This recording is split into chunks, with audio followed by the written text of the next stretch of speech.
Everyone to please cut off your phone, turn them on silent, put them away, please. Good evening once again. My name is Shamika Kelly. I'm the 80th Student Government Association President. We'd like to welcome you.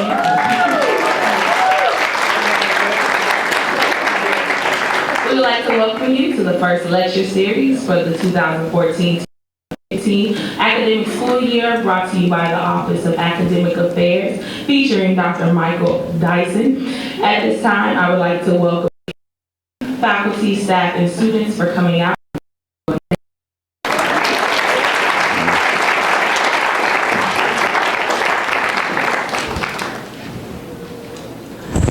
Good evening, everyone. Arlington. I'm a student to be sophomore wellness major here at Lincoln University. I'm from Kansas City, Missouri. For over 100 years, Lincoln University has been transforming lives through the power of knowledge. The Droppin Knowledge lecture series, presented by the Division of Academic Affairs, contributes to this mission by exposing the entire community of Lincoln University. From students to alumni, as well as other citizens of Jefferson City, to world-class public affairs and entertainment icons on an array of subjects. These lectures, which take place on a monthly basis and are free and public, provide a unique opportunity for student interactions, faculty discourse, and community engagement. The desire is to welcome perspectives in an effort to expand our expand our understanding of society. We are pleased to have Dr. Eric Dyson to be the inaugural speaker for this lecture series.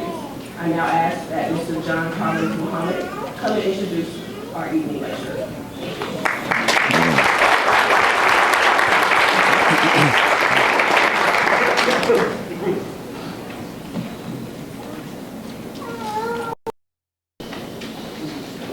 Good evening. Good evening. My name is John Collins Muhammad.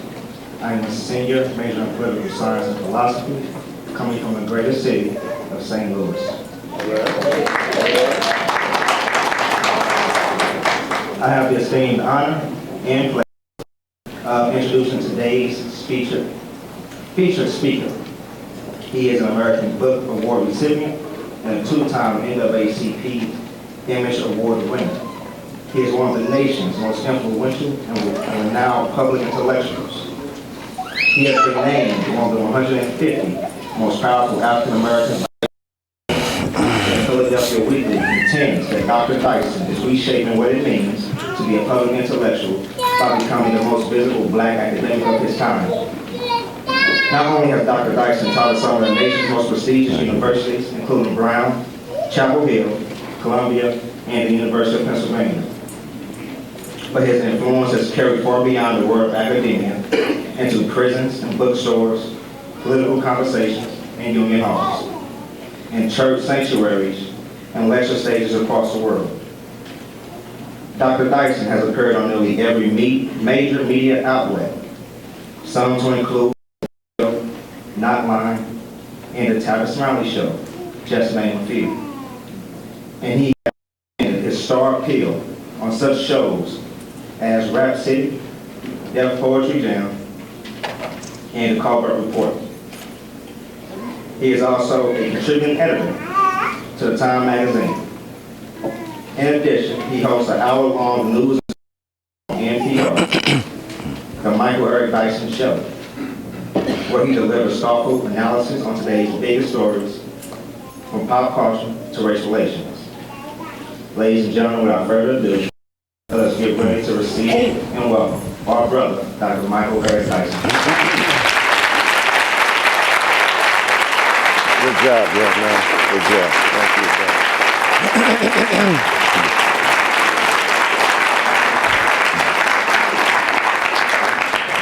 Mr. Muhammad, thank you so very kindly for that very gracious introduction to President Kelly and to Ms. Garlington and to all of you, my brothers and sisters, ladies and gentlemen, boys and girls, and especially to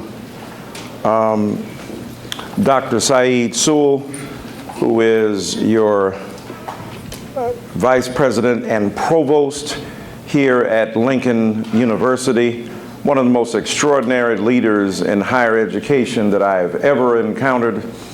a remarkable young man who continues to embody the best goals and aspirations of the enlightened mind and the engaged spirit. So let's celebrate him here tonight, Dr. Saeed Sears.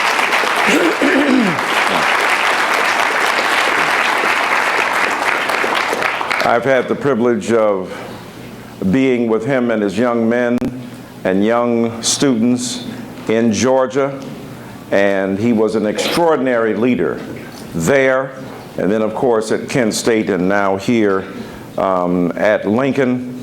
And you are privileged and very blessed to have a man of his commitment and insistence on the education of you students.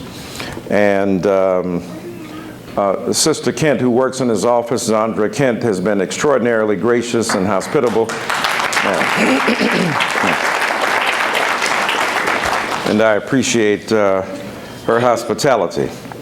What an honor it is to be here tonight. I've met several of your wonderful luminaries who are your professors. At dinner, I was taking a brief seminar with political science professor Amy, is it Gossage? I just want to see. G-O-S-S-E-T-T, just want to make sure you know. She was dropping science on me, so I'm gonna drop some of that science on you.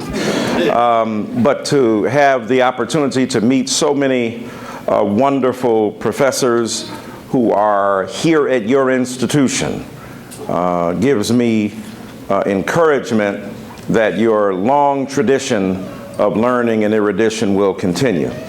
Now, I'm always happy to come to institutions like this, vibrant young people, diverse audiences, especially when it's the Droppin Knowledge lecture series, my kind of lecture series.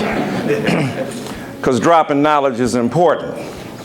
It's important to have knowledge dropped. It's important to have knowledge picked up. It's important to engage in serious, sustained analysis of the society around us, the peoples that constitute that society, and to reflect critically on our own existence. And so in this Droppin Knowledge lecture series that I'm proud and honored to inaugurate, I want to reflect with you upon a title taken from what you might call an old school artist named Marvin Gaye. Anybody ever heard of Marvin Gaye? I know the old people raising their hand. Along with me, us old people, we know. Any young people know Marvin Gaye? All right. So Marvin Gaye had an album that came out in 1971. Anybody know the name of it? Look at y'all, look at y'all. And I thought y'all were stuck on Soulja Boy. Marvin Gaye had an album, What's Going On? He had returned to form after being knocked out of the box, so to speak, after a while thrown for a loop with the death of Tammy Terrell, an extraordinary singer with whom he had paired with some of the most remarkable duets in the history of R&B and indeed pop. And with her death from a brain tumor, he'd gone into a kind of depression and had only recently reemerged. And when he reemerged, he remade his persona.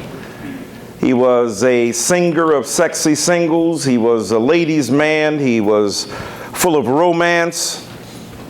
But when he emerged in 1970-71, he was a man who had the world around him on his mind. And so he made that album, What's Going On? He only made it in about 10 days. The story behind it, of course, is equally intriguing because Berry Gordy, how many of you have heard of Berry Gordy? How many of you heard of Motown? The city where I'm from, Detroit, Michigan, West Side to be exact. And Berry Gordy, the head of Motown Records, the founder of Motown Records, who along with his right-hand man, William Robinson, better known as, look at y'all, Smokey Robinson, had started this amazing record company that allowed artists of enormous talent who had been neglected in the broader American society from warehousing and showcasing their gifts. In that record company, Motown revolutionized the American sound. And so Berry Gordy wanted to keep on crossing over to the dominant culture, the sensibility of white America. Motown was known as the sound of young America. And for the first time, the music of black people began to cross over into white America. We'd seen Pat Boone take the song. Anybody heard of Pat Boone? All right. Pat Boone remake the songs of Little Richard. Anybody heard of Little Richard? Y'all saw the James Brown movie. Right? Give me my Grammy. Shut up. Woo! Right? So Little Richard, an enormously important artist out of Georgia himself, Little Richard had remade by Pat Boone, and yet when Pat Boone remade the music, it sold millions. When Little Richard made it, not so much. And so there was an attempt to appropriate the race records of black artists who were segregated and ghettoized in the American musical economy. The appropriation of that music by stars like Pat Boone, who made Tutti Frutti. It wasn't quite the same Tutti Frutti as when Little Richard made it. Of course, the Rolling Stones themselves borrowed. Who's heard of the Rolling Stones? The Rolling Stones themselves borrowed from black artists. They were inspired even across the waters. The Beatles listening, and Rod Stewart listening, and the Rolling Stones listening to Otis Redding. Try a little tenderness. Y'all know that from Jay, but do you know the original recording? I know you know it from Ye and Jay. Right? With that heartbreak of a voice. Died at 26 years old. Or was he 27? He was a young man.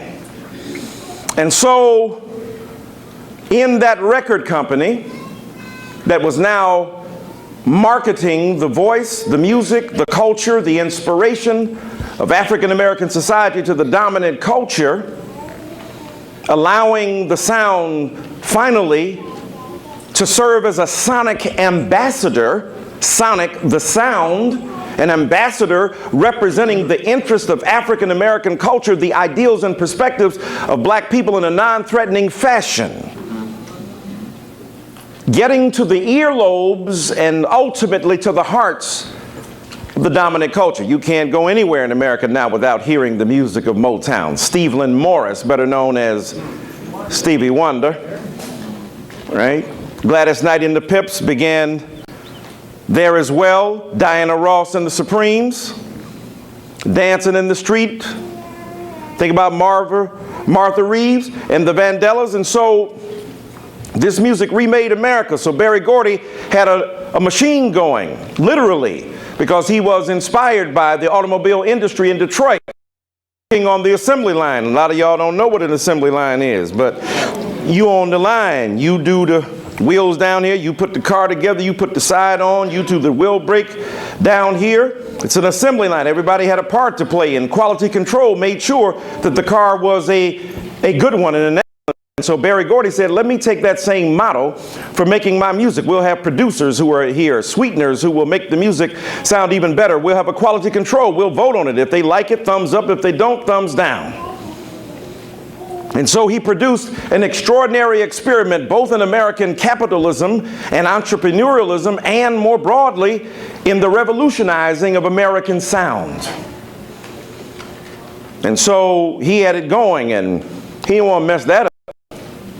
11 years into the game, 12 years into the game, Marvin Gaye comes along. He said, why do you want to be a prophet? Why don't you just be a sex symbol, Marvin?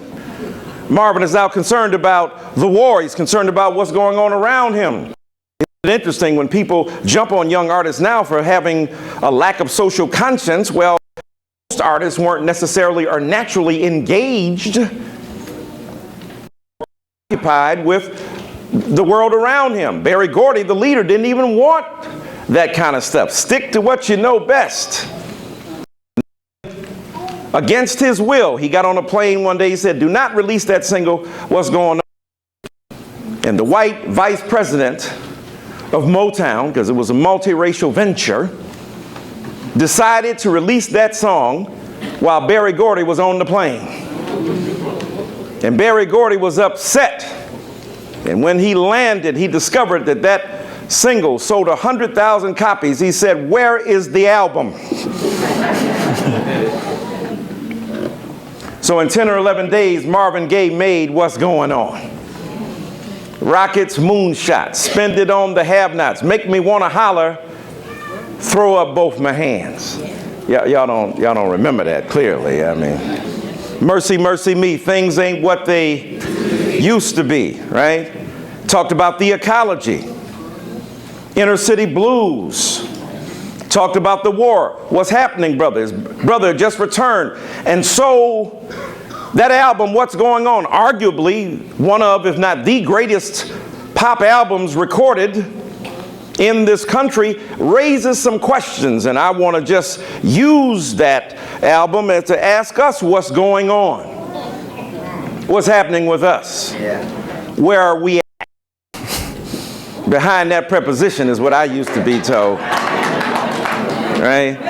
That's why Winston Churchill said, "Up with which I will not put." And so, where we are, what's going on, what's happening in the world around us, a lot happening, not right up the road here in Ferguson. We know what's going on. Social distress, economic immiseration, a lot of misery. Social dislocation, the occupation of a rapidly transformed urban terrain into a predominantly black womb presided over by white politicians. The rapidity with which that transformation took place brought a jarring juxtaposition between authority and subservience. Color-coded to be sure, but also class-based as well. And now, of course, America understands that Ferguson is part of a broader drama. What happened in Florida with Trayvon Martin? What happened with George Davis? What happens in so many cities with young men of color? We know other men and women of color are also accosted by the police. We know that a young man was unjustly murdered by the police, and he was a young white man, and his father sued and finally used the money to try to raise awareness about police brutality and inappropriate application of police authority. But we know overwhelmingly that the majority of these cases involve young men and women of color. And so there's tremendous tension. Now, there's no anti-police sensibility. Ain't nobody mad at the police, because many poor people depend upon them more than most others. Their neighborhoods are chaotic.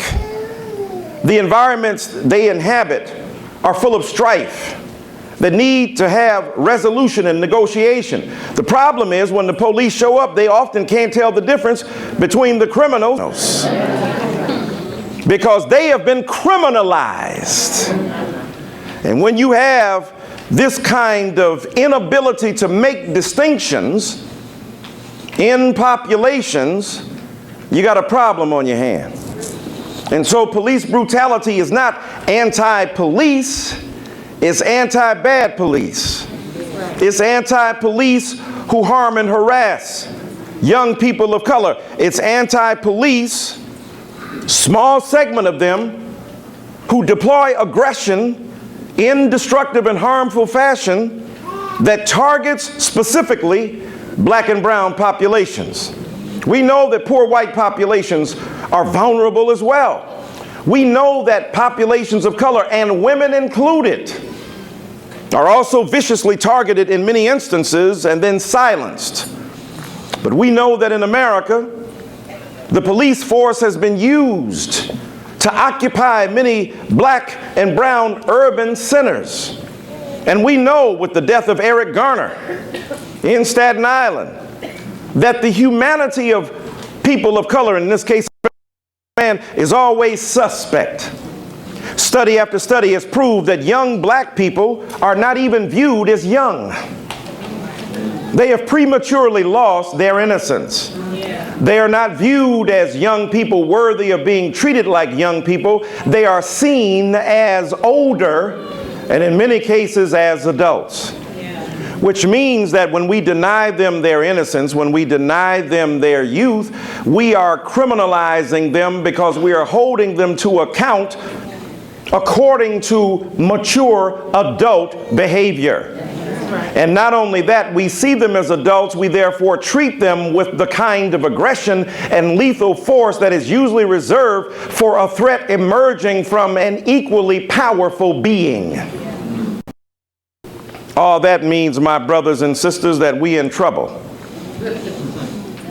And when we think about where we are in America right now, what's going on with the police is awful damaging, and many people on the outside don't understand that because the police don't treat them that way. When they get stopped by the police, it's not a bad thing. We see the police coming. We ain't done nothing wrong. Now, a lot of Americans are that way, but it's especially dangerous for us. The other day, I was out late after a concert into the wee hours of the morning, as Frank Sinatra. Anybody heard of Frank Sinatra? As Frank Sinatra used to sing, and a young white man was arguing with the police, cussing them out. My first instinct was to duck because I knew bullets would be hurtling from the barrel of the gun soon, but then it was a young white man, and they simply tried to reach him, but they argued with him. They graciously and hospitably and generously said to him, "You're drunk, son. You don't know."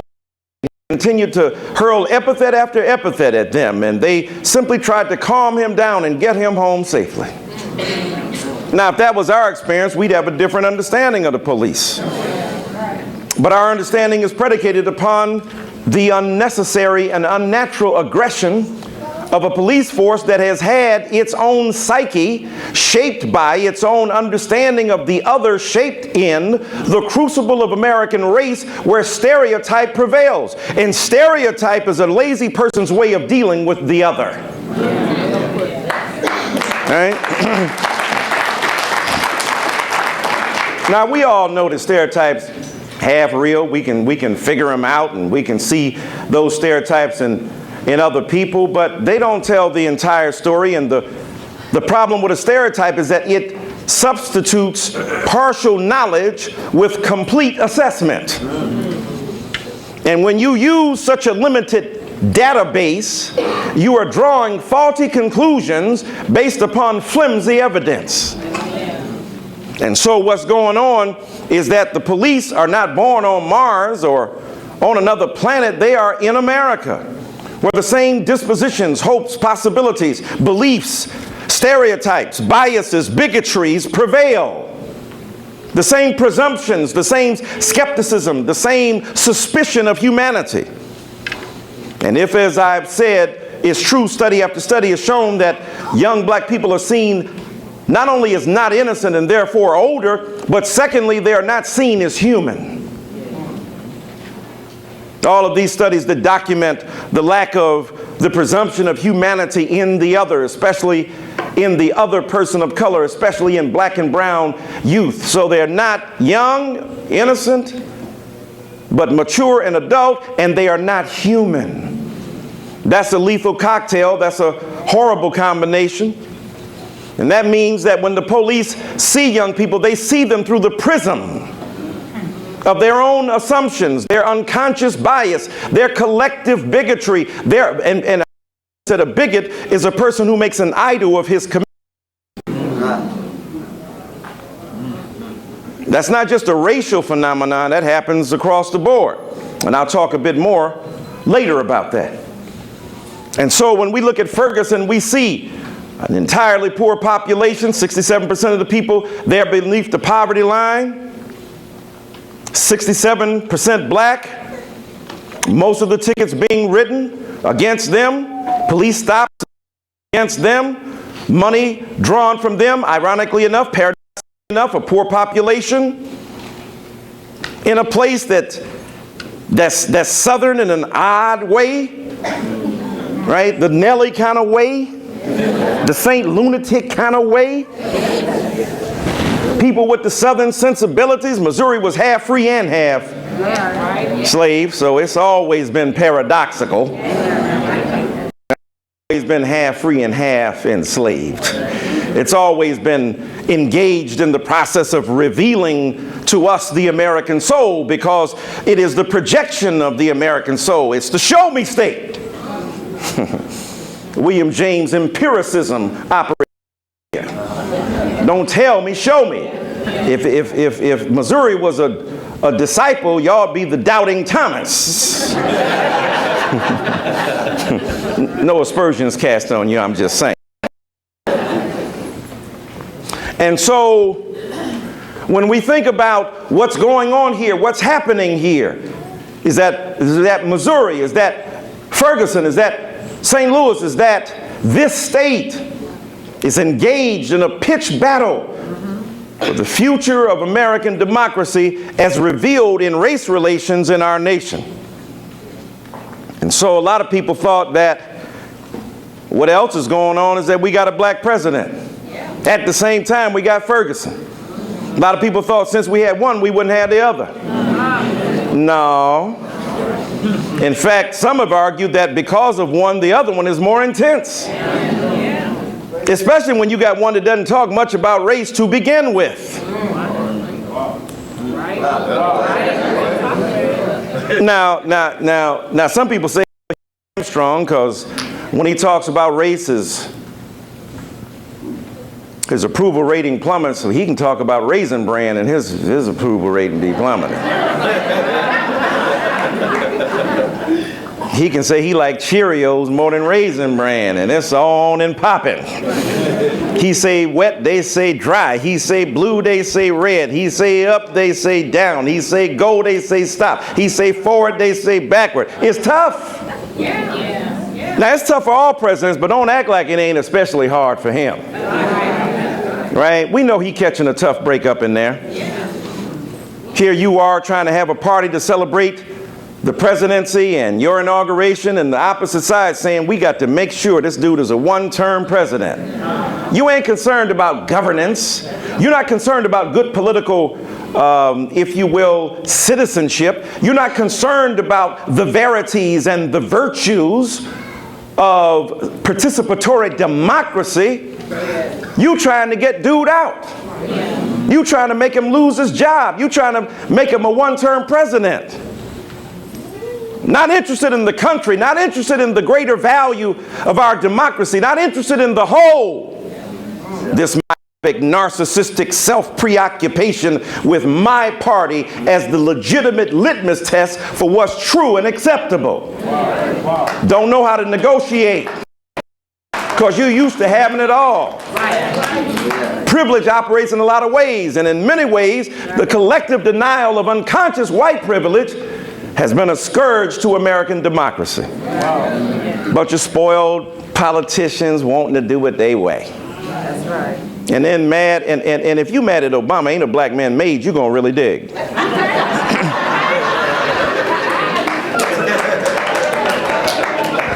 Obama ain't an angry black man. That's right. And you know why he ain't an angry black man?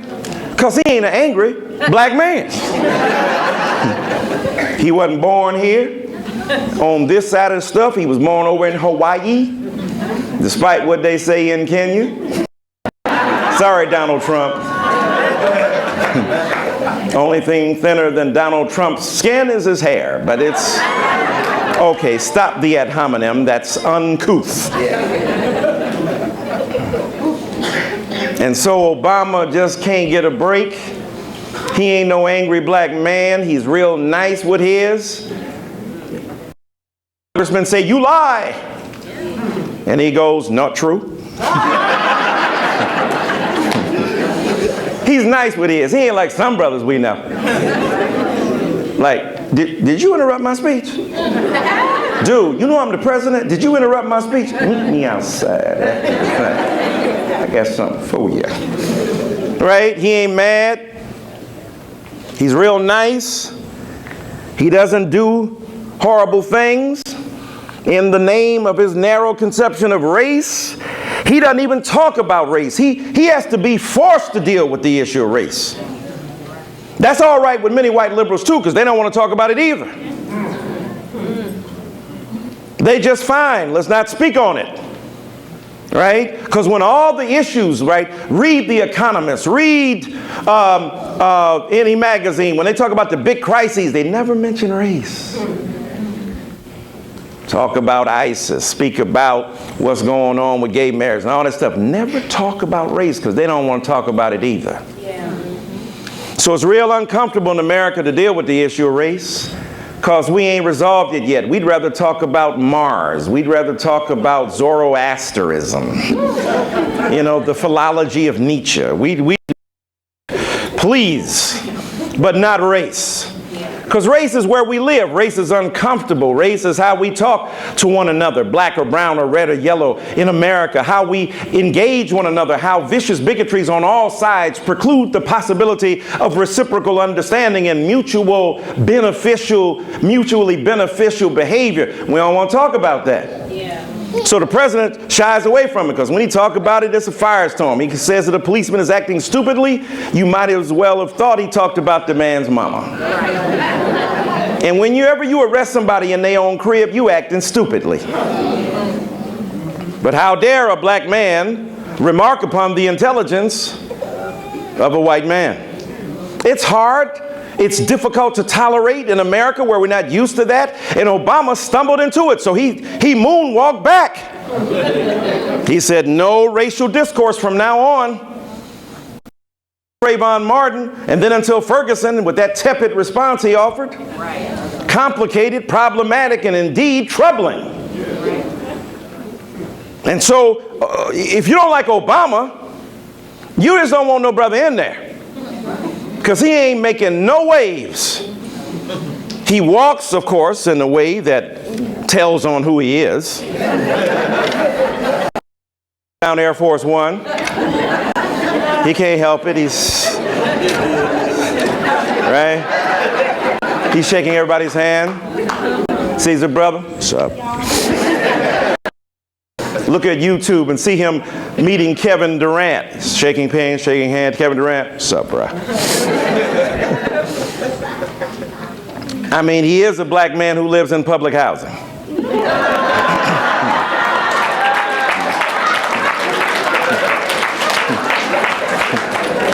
But if you're going to live in public housing, 1600 Pennsylvania, when you go down to the welfare, so look, I want to live 1600 Pennsylvania Avenue. Got a real smart wife. That's what's going on. Highly intelligent. She was in witness protection program for a long time. Where is she? What's she doing? Is she had to reemerge? Angry black woman now? Let's move. Undergraduate Princeton, law school from Harvard. 2 lawyers in the White House. Like it was with Bill and Hillary, except this is a constitutional lawyer. Yeah. Bill Clinton, and a lot of people say, well, we can't tell you Constitution. You're dropping them drones and tapping our conversations, probably hearing what we're saying right now. Be careful looking at your Google page. Be careful what you search for. The search engine. And so a lot of contradictions and paradoxes in democracy there, but a beautiful wife with 2 beautiful kids, doing it the way you say America, you want it to be done, speaking the king's English to the queen's taste.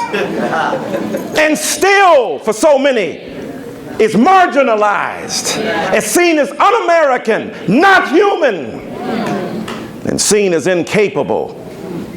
of governing. Now, that don't mean, I know that doesn't mean, that don't mean that anybody who criticizes Obama is racist. That is not my point. Because I got plenty of criticism myself, and there's legitimate criticism to be made. But it should not rest upon a recalcitrant, reactionary movement against the legitimacy of the man because of his very existence. Now, Tea Party got some legitimate points, but how come y'all didn't make those legitimate points against Bush? That's the question. Tea Party raising serious questions about the Constitution, about the size of government and the debt.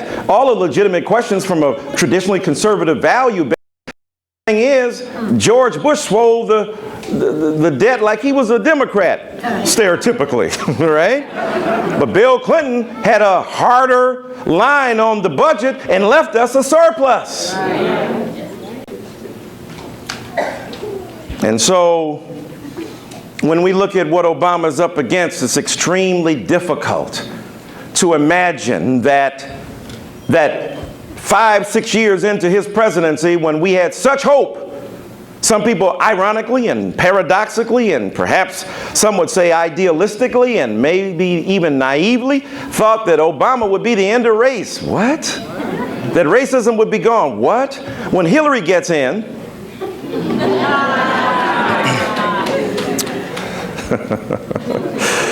when she becomes president, is sexism gone?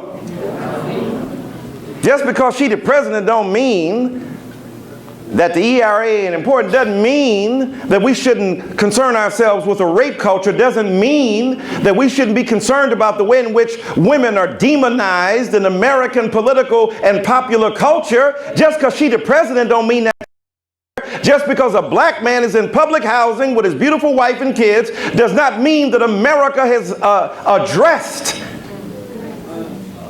what Condoleezza Rice calls its original sin. Well, she called it its birth defect. A lot of people thought we were post-racial. We're not post-racial. What it means to be post-racial. We shouldn't try to be post-racial either. Maybe we should try to be post-racist. Get beyond our vicious, narrow beliefs. But post-racial, that we can't. You are who you are. I am who I am. We is who we is. I can't be nothing but black, right? I'm 56 years old now. This I done majored in this. This is pretty much it right here. And I try to freak it with nuances every now and again. Try to get on Twitter, Snapchat, not for me. Vimeo, whatever they call it, you know. Get on the Google Plus, you get on. See, in my day, I hate to be that dude that said back in my day, but here I am. Back in my day. We didn't have Facebook. We had to face the book and read it.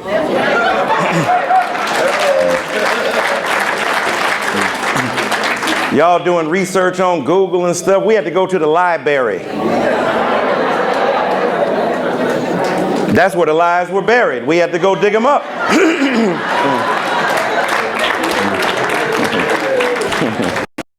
Know what the library is? With a Dewey Decimal System? Oh my God. And you go in the card catalog, I know y'all don't know what that is. 108.6, that ain't the radio station. That's where the book is. And then when you browsing, you see something else you wasn't even looking for. I see a book here on Germanic philosophy with deconstructive praxis by Derrida. But I also see a book on Michel Foucault. Let me take that out as well. That's what happens when you browse. Sort of like when you on the internet looking at stuff. Stuff be popping up. It was a different kind of pop-up when you in the library. We had record players. I know y'all don't know what that is. I know y'all don't know what a record player is. It's a sound system where a stylus called a needle was depressed into compressed wax. And then it would a lot of static. Sometimes it would scratch. Looking back on when, looking back on when, looking back on when, looking back. And just like you do with the remote control, you could get your butt up and change the channel, but you looking for the remote. You got to get up and change the record or move it over a little bit because you're trying to get your swerve on and it's messing up. Looking back, stop it. I'm trying to concentrate. Now y'all download songs, you ain't even got to get the whole album. You just be messing up people's ideas conceptually. That's like, I'll take chapter 5 of Dyson's book, the rest of it I'll leave behind. That make me mad. Just buy my chapter 5. What's up with you? You got to buy the whole thing. If you're going to buy, if you're going to buy Jay-Z, buy the whole album. When the rim is in the system, ain't no telling will I love him, will I baby yelling. I'm a pimp by blood, not relation. Y'all still chase some, I'll replay some, huh? I might light your wrist. Save the narrative, you saving it for marriage. Let's be real, ma.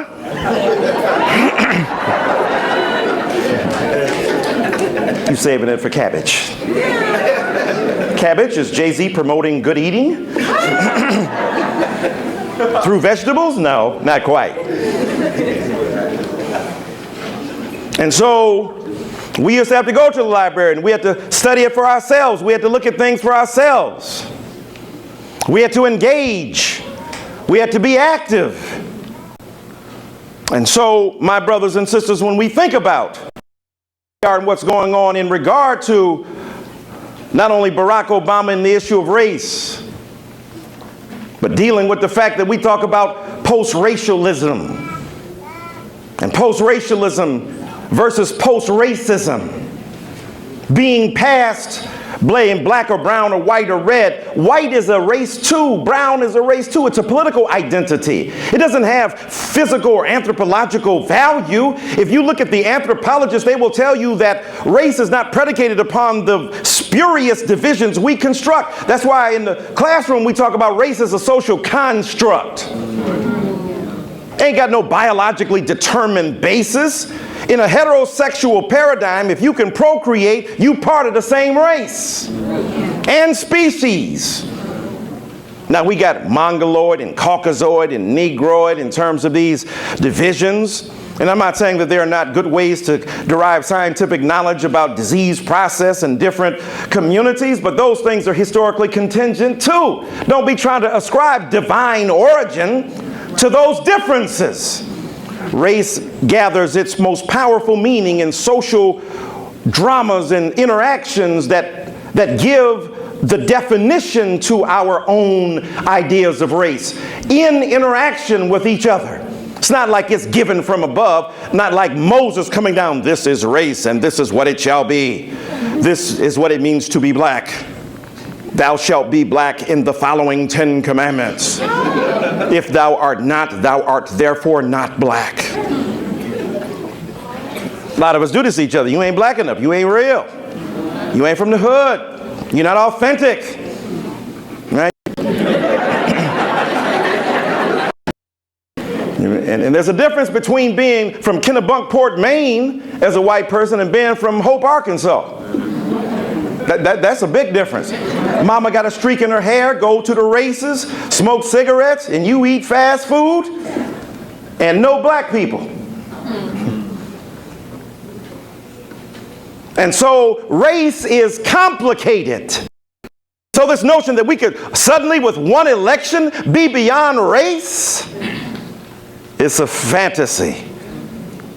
And so what's going on in race is pretty interesting, but what's going on in the world of reality is pretty interesting too. Just today we were at the dinner table and people talking about what's going on here in Missouri. Same-sex marriage and the rights of same-sex people, and the same people who were disadvantaged racially turn around and get bigoted against gay and lesbian people. Transgendered and bisexual people be using the same Bible like that's original. Using the same Bible that white supremacists and slave owners use to justify your subordination, you turn around and use that same Bible against gay, lesbian, transgendered, and bisexual people.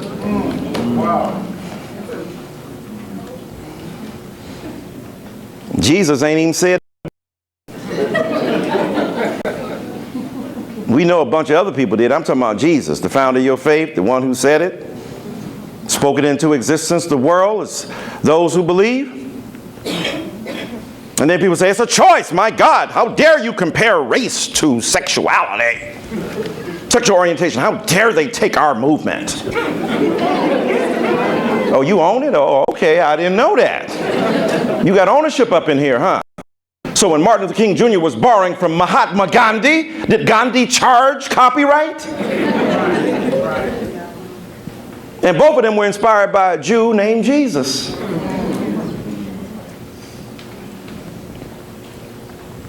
People struck. Jesus was a Jew? Yeah.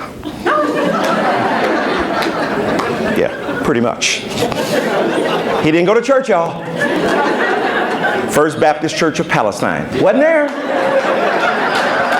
Wasn't there? Just wasn't there. Went to the temple, to the synagogues, read your Bibles. And so, people try to say it's a choice. Really? It's a choice to be homosexual. Really? When did you become an expert on homosexuality? Tell us more, please. Tell us really what you know. Come on out and tell us.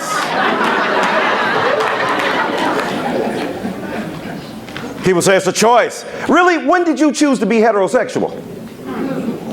You wrote up on, and excuse this language, please.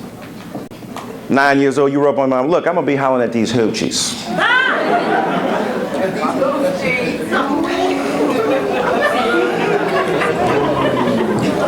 And I'm going to need a black book and a car and a place to stay. Right? I'm talking about in a viciously patriarchal sensibility since we're talking about thinking. So did you choose to be heterosexual, or did you grow up in a culture where normal looked a certain way to you and you imbibed it, you internalized it consciously, and reproduced it as a matter of what you thought was healthy? Right. Gay people can't no more get up tomorrow and be straight than you can get up and be gay. And if you can, I've helped you out.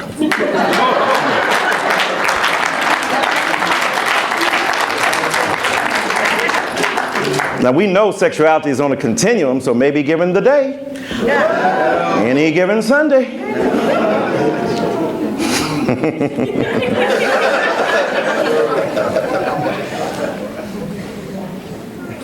Gore Vidal said everybody was bisexual. That could have been self-serving, but dadgum.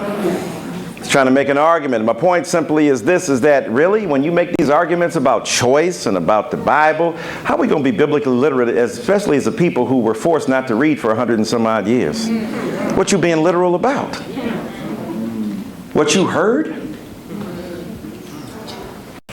People say, well, there are no Africans who are gay. What kind of lethal ignorance is that? And we don't even get the relationship, do we? The same bigotry, making an idol of one's commitments that we can see so clearly when it comes to race, we cannot even discern when it comes to sexuality. The hypocrisy is ours. We got gay and lesbian, transgender, bisexual people in our churches. We got them, and we know they in the choir.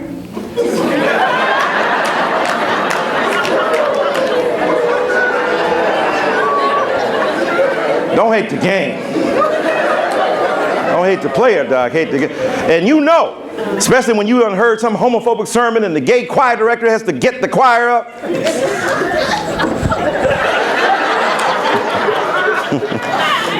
Oh, they protesting through gesture.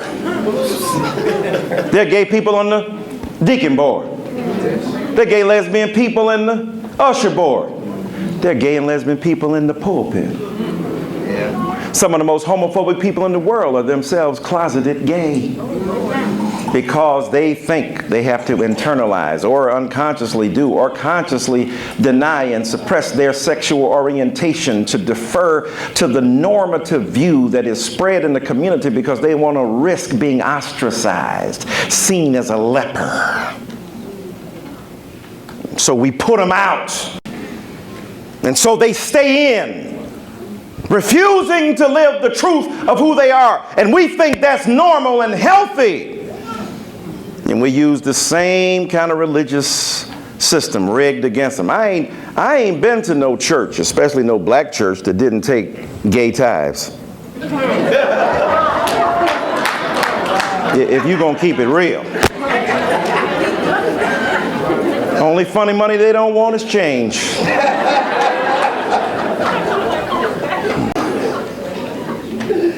But our brothers and sisters who happen to have a different sexual orientation and practice at this school, in your churches, temples, mosques, synagogues,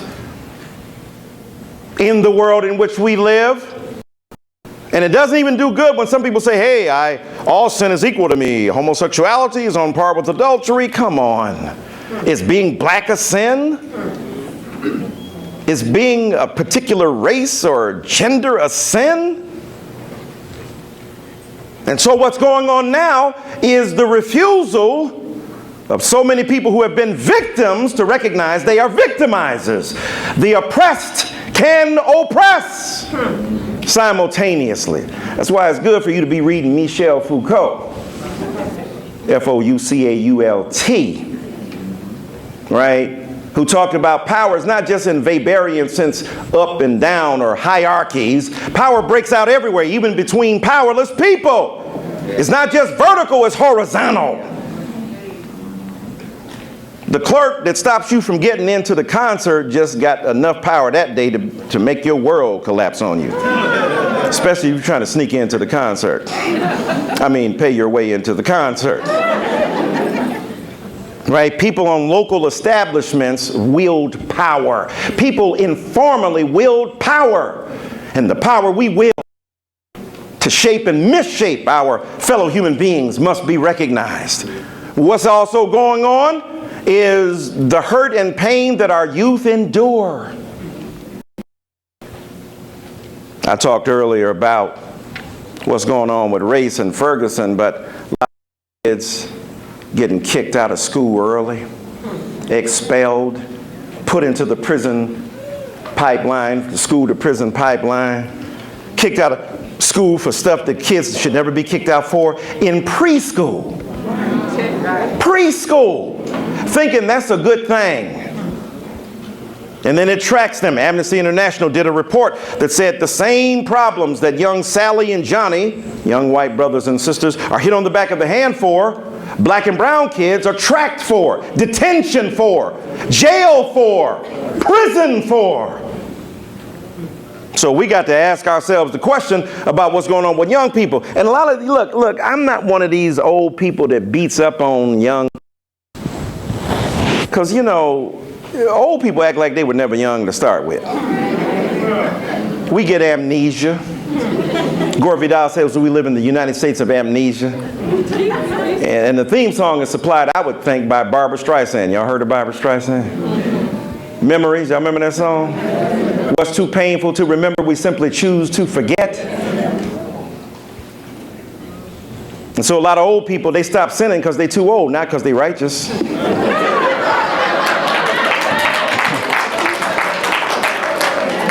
Can't get it up, can't get it in.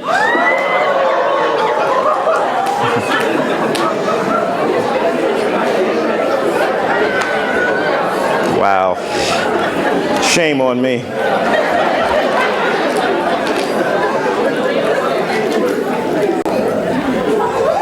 So now they get righteous. And then they mad at Beyonce.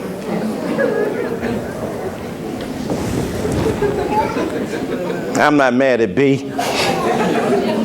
I've been thinking.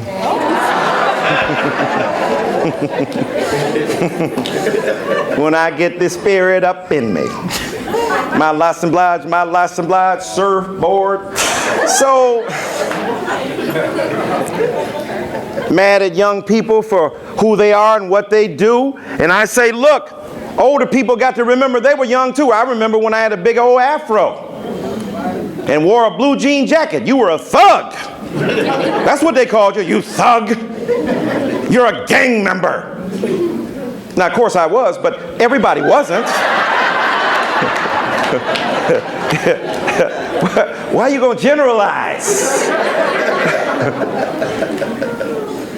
And so a lot of old people forget that their music was problematic too. My God, Sam Cooke is seen as a great person now, but when Sam Cooke first started singing gospel, people thought he was great, and then he started singing circular music. That's what they call secular circular music. Will it go around in circles? Billy Preston, y'all don't know nothing about that. Y'all don't even know who Billy Preston is, do y'all? And so a lot of old people forget they were used to be young, and they had their little nasty songs too. Work with me, Annie. It didn't mean work with me, Annie. I'll let you know what the follow-up to that song was. Annie had a baby. So you know what work meant. Right? So that was euphemistic. There were euphemisms, but you see, they were all kind of, look, Speckled Red in the 1920s, blues singer, got some lyrics that will make Snoop Doggy Dogg's toes curl. And so we tend to forget, and we begin to demonize young people, but you got to listen to young people. People say, well, my God, you're on your social media. Without social media, Trayvon Martin wouldn't have become a national issue. Without social media, Ferguson might not have gotten the attention that it rightfully deserves. Social media has been brilliant in organizing young people around common goals and a sense of community that transcends immediate political geography.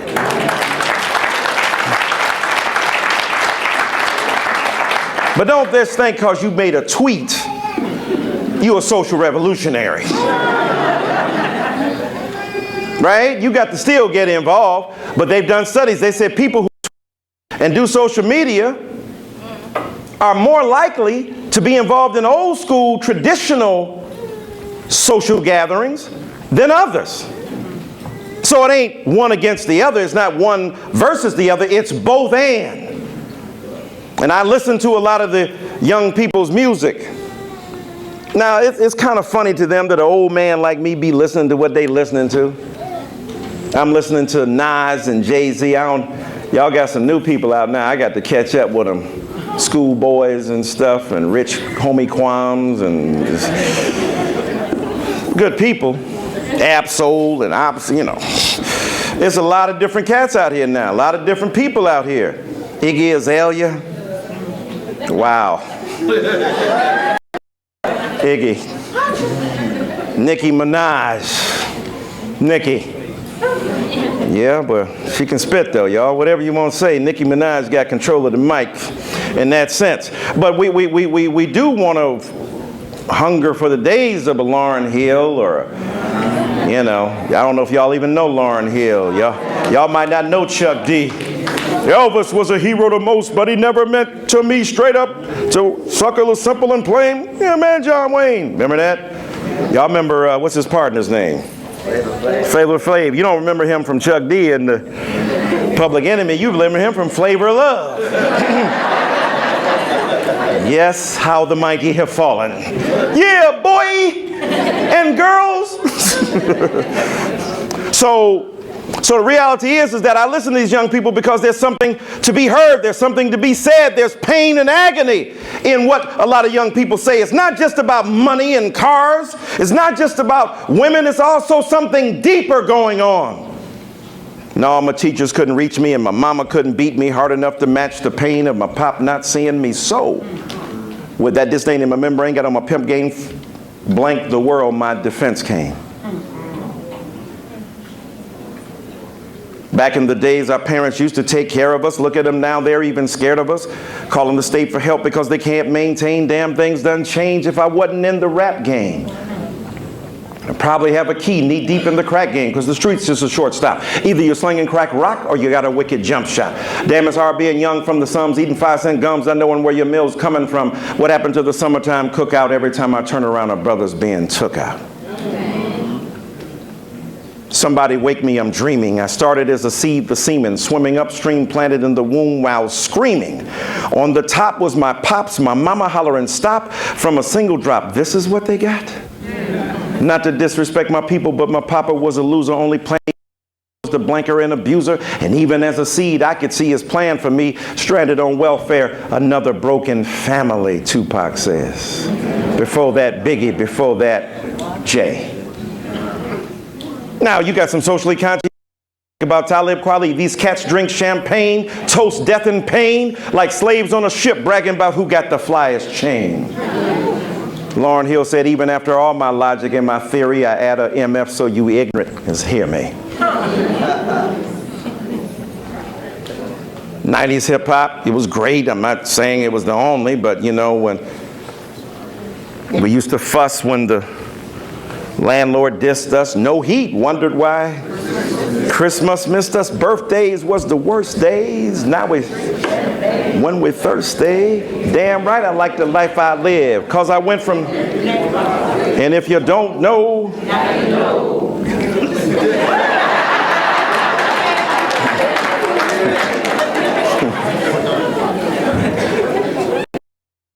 The pain, the heartache.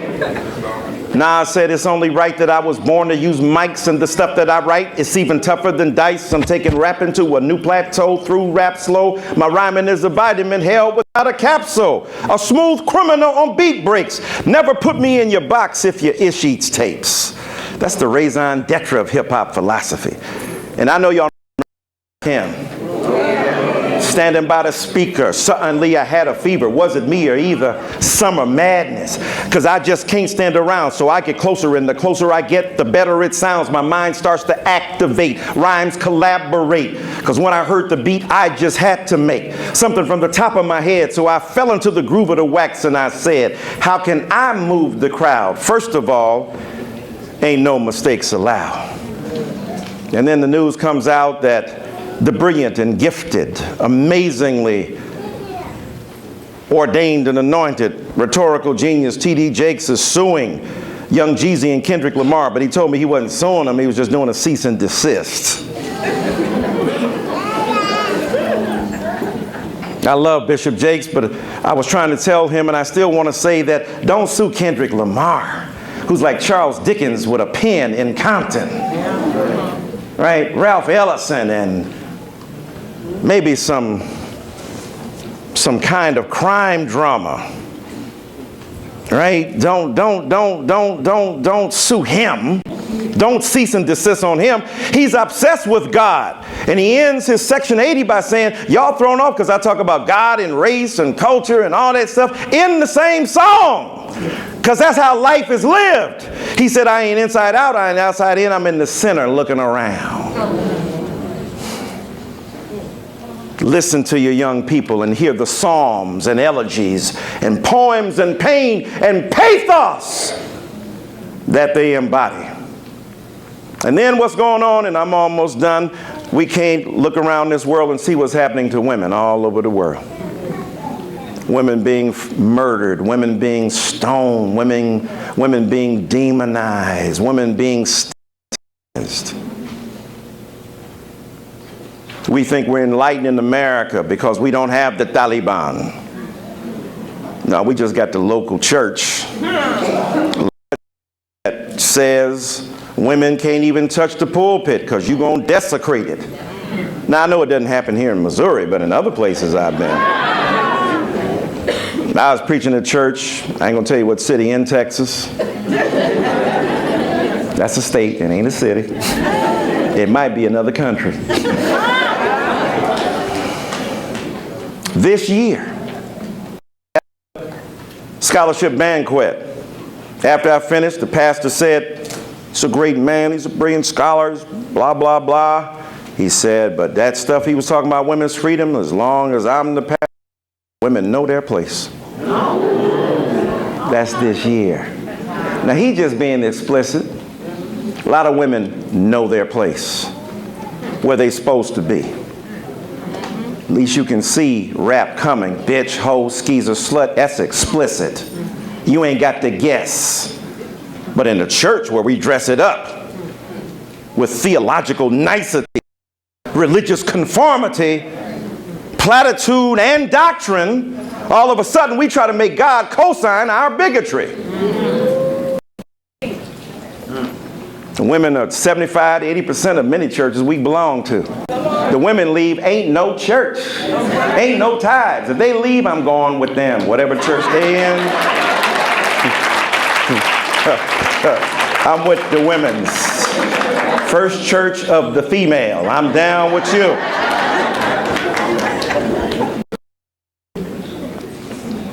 And so here we are in this country where women still trying to explain how they were dressed as to why men feel justified to rape them, or why we feel free enough to excoriate them.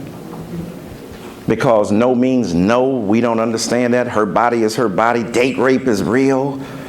The rich get away with it, even rich comedians.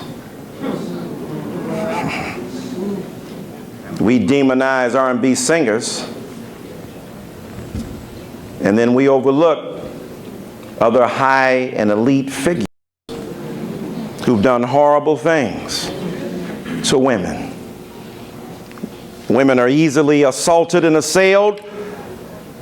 We beat up upon them. We talk about what they're doing with their kids when we won't help them. Yeah. How difficult it is to be a parent, father or mother, but especially a mother in a culture that continues to put the lion's share burden on their backs and shoulders as they go to work 2 and 3 jobs and take care of the kids and address the needs of the family. Yeah. Fathers who leave may be hated, but mothers who stay are resented.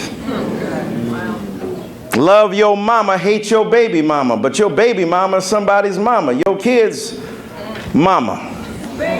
And so we just continue to perpetuate the pathology of horizontal and vertical sexism. Sexism, we got femophobia too. It's a word I coined, you know. You know, like homophobia, just femophobia. Women show up, you scared. Real men ain't scared of real women. Huh? You ain't had no, shall we say, loving in an intimate psychological sense until you've encountered your equal. And out of her desire to please and your desire to please, you both reciprocally submit yourselves to one another in the embrace of passion from a strong position, not because she got to, because she want to.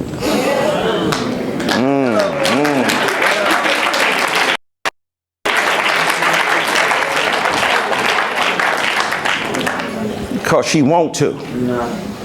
Surrender to you and you surrender to her. Pull out your ones, do your thing at the crib.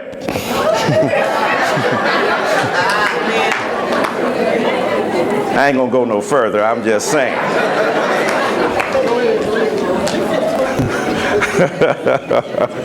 You can negotiate. So the point is that here we are in a society that still reduces women to their physiognomy, to their bodies. They're only good if they can satiate or satisfy. And here we are overlooking the deep spiritual and moral and ethical resource, reshaping and remaking our lives and community the way in which we have depended upon women, even as men, to hold our society together. And so as I take my seat, what's going on there? We got, you know, I wrote a book called Why I Love Black Women. It's not that I don't love all the women of the world. I do. Don't force me to confess. But I wrote that because I was tired of black women getting beat up on. You know, all women are beautiful to me, but, you know, black women, I felt that their intelligence and beauty was not being respected, especially by their kids. Calling them names, and the men who spurned them refuse to acknowledge them, think everybody is beautiful but them. And so I talked to some of these young people. They say, we ain't talking about all women, just the women we know. Well, first of all, meet some other sisters, homie. But secondly, I suspect if you met them, you'd see the same thing, because it ain't them, it's you. What you seeing? What lens you seeing through? What perspective are you viewing women through? Now, I talked about back in my day, I hate to do it, but y'all, you know, look, men were just as messed up 50 years ago as they are now, 30 years ago as they are now, but we didn't necessarily celebrate it in public and acclaim it as a virtue. I will give you that. Y'all just be bragging about it. The Superman that, oh. We tried to at least be ashamed of it, but we were singing beautiful love songs too. Jay says, I can't see him coming down my eyes, but I'll make the song cry. We were crying right along with the song. Sunshine, blue skies, please go away. My girls found another and gone away. With her went my future. My life is filled with gloom, so day after day I stay locked up in. I know to you, but I wish it would have rained. Y'all don't know nothing about that. Huh? Remember that? I want to go outside. Y'all remember that? Dramatics, in the rain. It may sound crazy. He wanted to go outside because he was crying. In the rain would mix with his tears. Wouldn't know he was crying. Get it? We didn't mind. The girl turned us into craziness. We didn't mind. Have you seen her? Tell me, have you seen? I see her face as the cold wind blows on the street, even at the, not the movie, the picture show on the side of a barn projected. Have you seen her? Why? We got philosophical about it. Why? Oh, why? To leave. Oh, I've been used. You could understand every word he was saying. Y'all be saying, know what I'm saying? No, we don't know what you're saying. Know what I'm saying? No, we don't. What the hell are you saying? I've been used to having someone. Now where you at? Now I'm at the mall. You're here. I'm there. I'm lost. Where are you? Then the girl would make us see things. Today I saw somebody who looked just, I swear she did. She walked like, guess what? I thought it was you. But wait a minute, what happened? As she turned the corner, Shanae!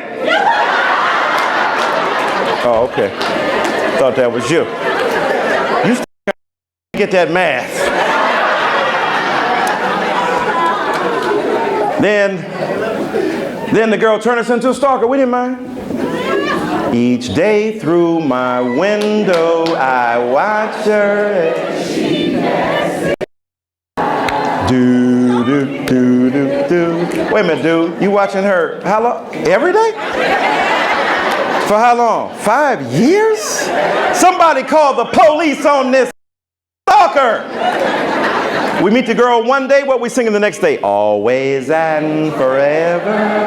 Ooh. Y'all remember that? Each moment with you.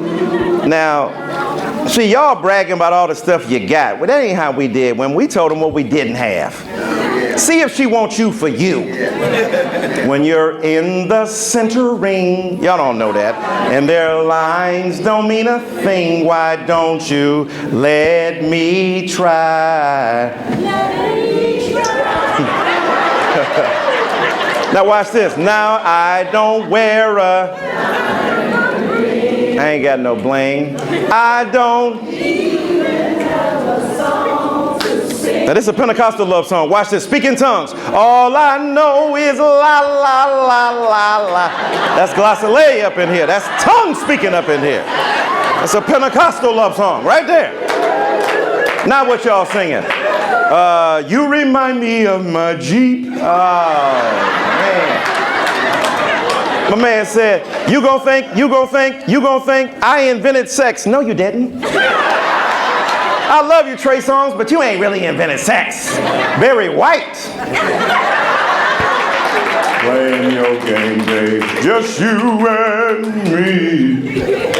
Marvin Gaye might have invented sex. I don't see nothing wrong with you. Giving yourself to me can never be if the Spirit moves you. Did that boy just bring the Holy Ghost up in the bedroom right there? Huh? Teddy Pendergrass in there. He started off real soft. Close the door, baby. Then when he got you up in there, turn it off!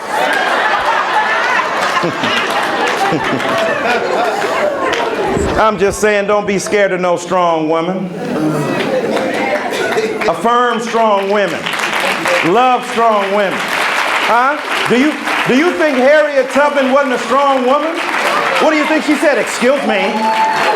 There's a thing called the Underground Railroad. I want you guys to come along. It's really cold. That ain't what she said. Be here tonight at 8:30. And don't be late. Negroes came along. Miss Tubman, we was going to go, but we's done changed our mind. But we's not going to tell nobody. Oh, she said, I know you won't. She had a Bible in one hand